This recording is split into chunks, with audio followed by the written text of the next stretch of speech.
नमस्कार मुलांनो.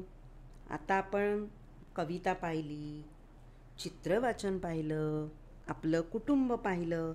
आता आपण थोडीशी गंमत करायची, थोडंसं खेळायचं आहे.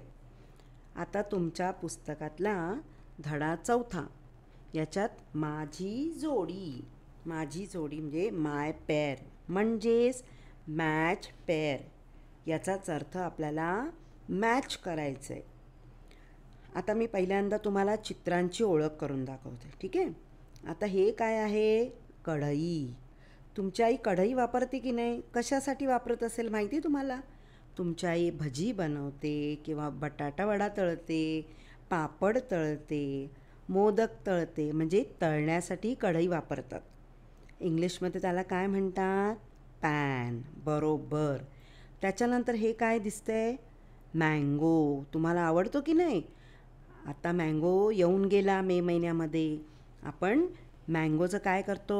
आईस्क्रीम बनवतो, आमरस बनवतो, ज्यूस बनवतो, बरोबर की नाही? चला आता पुढे चित्र बघूया. गुलाब. गुलाब म्हणजे रोज. आपण गुलाबाचं काय काय बनवतो माहिती आहे तुम्हाला?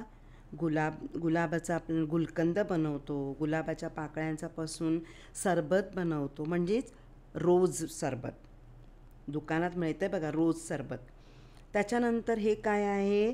पालक. म्हणजे ही काय आहे? व्हेजिटेबल. म्हणजे ह्याला इंग्रजीत म्हणतात स्पिंच.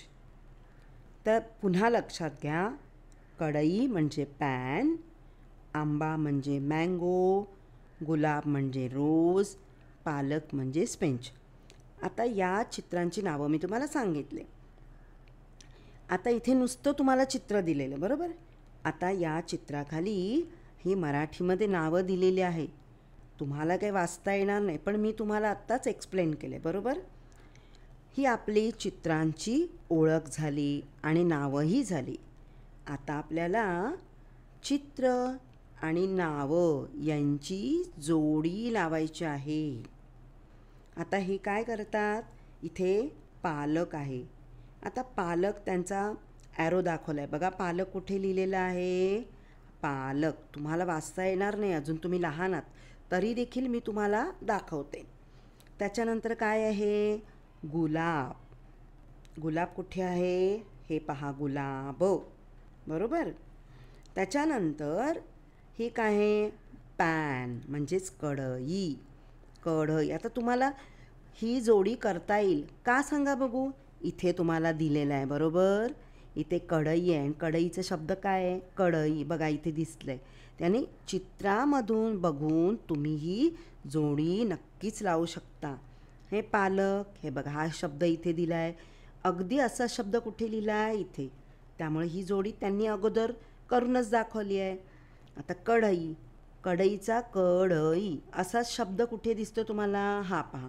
म्हणजेच या कढईला इथे तुम्ही जोडू शकता.